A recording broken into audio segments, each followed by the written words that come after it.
Marky Bob, yung bagong Century Tsukiji, i-try mo na, international buffet na sila. Uy, alam niyo ba, 3 years ago na yung last feature ko niyan and it's been a long time since the last time na nag-try ako. Subukan natin. Hi Money Bells! Andito tayo ngayon sa Century Park Hotel para subukan ang bagong concept nila ng buffet. So, 3 years ago, feature ko sila and alam niyo ba, sikat nakilala sila sa pagkakaroon ng high quality and sulit na Japanese food na naka-buffet ang setup. So ngayon, iniba na nila yung concept nila and ginawa na nilang international na may iba't ibang dishes na rin nakasama. For 2,000 pesos per head, meron ka ng chance matikman ang iba't ibang mga dishes nito na inspired from different countries and makaka-experience ka pa ng top-notch service. Open sila daily and ang kanilang lunchtime is 11 a.m. up to 2 p.m. And for dinner time, meron silang dalawang batches ng seating. One is 5 p.m. to 7 p.m. and 7:30 p.m. to 9:30 p.m. So, ayan yung mga pagkain nila. Ngayon, samahan niyo akong tikman to. Let's go. Ang binabalik-balikan mo talaga dito is their beef cube. Imagine nyo, unli yan and it's freshly made. Depende sa trip nyo. So, pwede ipa medium rare, gano'n. Depende. So, ito talaga. Alam ba?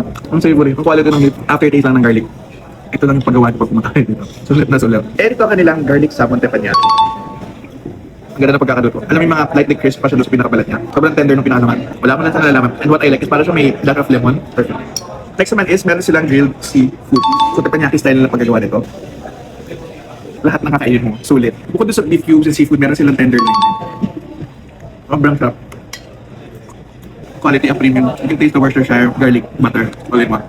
Meron silang ramen and meron silang mga crepe. So, meron 3 kinds of broth and pwede kang pumili from cheesy, tonkatsu, and seafood. Tonkatsu ang ating pinili.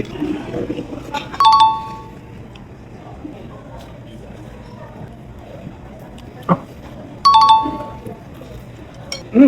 Ano siya? Oyster. Alam, tagalan ng huli kaya ko ng oyster. Be, imagine na, all for 2,000 pesos, makukuha mo ito lahat. Hindi ka na mag-inarte. Sobrang sulit ng buffet na ito. Kanila, babalik-balikan mo na. Carrot cake. It's light. Sino man yun? Para siyang may apple or pineapple na nilagay. But sa it's very hearty. Sarap. And yung cheesecake na. God heaven talaga. Ang tapon lang talaga dito yung ulo ng hipon. Yes. Minsan hindi pa. Ganun ang galing nyo. Kaming cream puff nila, nilagyan pa nila ng parang creme brulee na parang caramel na candy na kinakrak. Pero parang hindi nga makalat, in-slice na nila. Nagisila.